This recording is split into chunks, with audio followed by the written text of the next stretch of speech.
सुप्रभात बच्चों, कैसे हैं आप सब। उम्मीद करती हूँ आप सब अच्छे होंगे। तो बच्चों, आज की कक्षा में हम पढ़ने वाले हैं अध्याय नंबर 21, जिसका शीर्षक है वाक्य विचार।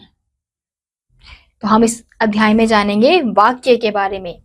जब शब्द वाक्य में प्रयोग होते हैं तो उन्हें पद कहा जाता है। इस तरह वाक्य पदों से बनते हैं। केवल पदों से ही वाक्य नहीं बनते, बल्कि उनका व्यवस्थित क्रम भी आवश्यक होता है। कुछ पद नीचे दिए जा रहे हैं, जैसे है पढ़ नीतू रही। क्या यह वाक्य हो सकता है? नहीं। अब इन पदों को व्यवस्थित क्रम में लिखते हैं। नीतू पढ़ रही है, तो पदों का सार्थक और व्यवस्थित समूह वाक्य कहलाता है। किसी भी वाक्य में दो गुण अवश्य होने चाहिए। उसमें सार्थक शब्दों का प्रयोग किया गया हो, शब्दों का प्रयोग व्याकरण के नियमों के अनुसार क्रमबद्ध तरीके से किया गया हो। हम यहाँ देखेंगे वाक्य के अंग।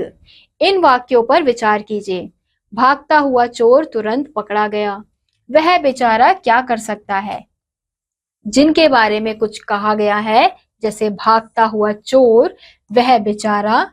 जो कुछ भी उनके बारे में कहा जाता है, जैसे तुरंत पकड़ा गया, क्या कर सकता है, इस आधार पर वाक्य के दो अंग होते हैं, उद्देश्य और विधेय।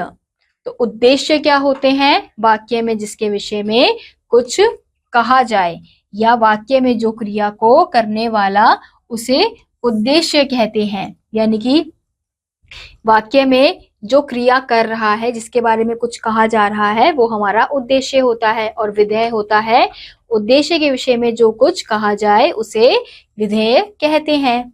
इस प्रकार यह स्पष्ट है कि उद्देश्य खंड में कर्ता तथा उसकी विशेषताएं बताने वाला अंश होता है, और विधेय खंड में क्रिया तथा कर्म व अन्य अंश आते हैं।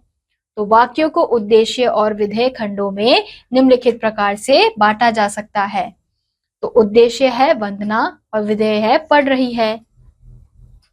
यानी कि वंदना पढ़ रही है, ऐसी रवि पतंग उड़ा रहा है। मैं खाना खा रहा हूं। प्रशांत गाना गा रहा है। तरंग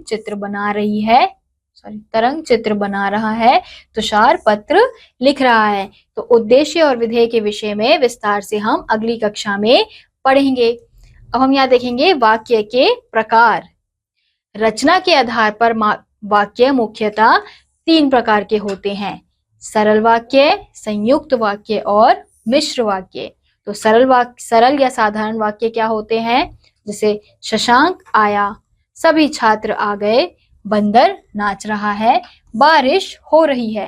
तो उपयुक्त वाक्यों में शशांक, सभी छात्र, बारिश तथा बंदर केवल एक ही उद्देश्य तथा आया, आ गए, हो रही है तथा नाच रहा है एक ही मुख्य क्रिया है। इसलिए ये वाक्य सरल या साधारण वाक्य है। जिन वाक्यों में एक उद्देश्य और एक ही मुख्य क्रिया हो, उन्हें सरल या साधारण वाक्य कहते हैं। अब अगला है संयुक्त वाक्य। बाजार जाओ और फल खरीद लाओ। तुम मत जाओ, किंतु मैं तो अवश्य जाऊंगा। वह मेहनती है, परंतु उसे फल नहीं मिलता। अध्यापक पढ़ रहे हैं और अध्यापक पढ़ा रहे हैं और विद्यार्थी पढ़ रहे हैं। तो उपयुक्त वाक्यों में एक से अधिक साधारण वाक्य किंतु, परंतु तथा और समुच्चय बोधक द्वारा जुड़े हुए हैं। ऐसे वाक्यों को संयुक्त वाक्य कहते हैं। जिस वाक्य में 2 या 2 से अधिक साधारण वाक्य समुच्चय बोधक अव्यय द्वारा आपस में जुड़े हों, उन्हें संयुक्त वाक्य कहते हैं।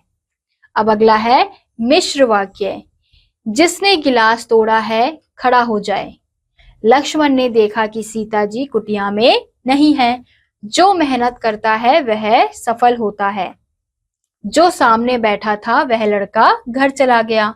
इन वाक्यों में जिसने गिलास तोड़ा है, लक्ष्मण ने देखा, वह सफल होता है, वह लड़का घर चला गया इत्यादि प्रधान वाक्य हैं, क्योंकि उनके स्थान के वाक्य खड़ा हो जाए, सीता जी कुटिया में नहीं है, जो मेहनत करता है, जो सामने बैठा था, अपने अर्थ के लिए उन पर आश्रित हैं। ऐसे वाक्यों को मिश्रित या मिश्र वाक्य कहते हैं। जिन वाक्य में एक प्रधान उपवाक्य तथा एक या एक से अधिक आश्रित उपवाक्य होते हैं, उसे मिश्र वाक्य कहते हैं। तो बच्चों, इसी के साथ आज का ये अध्याय यहीं समाप्त होता है। उम्मीद करती हूँ आपको यह अध्याय समझ आया होगा। मैं आपसे मिलूंगी अगली कक्षा में, तब तक के लिए नमस्कार।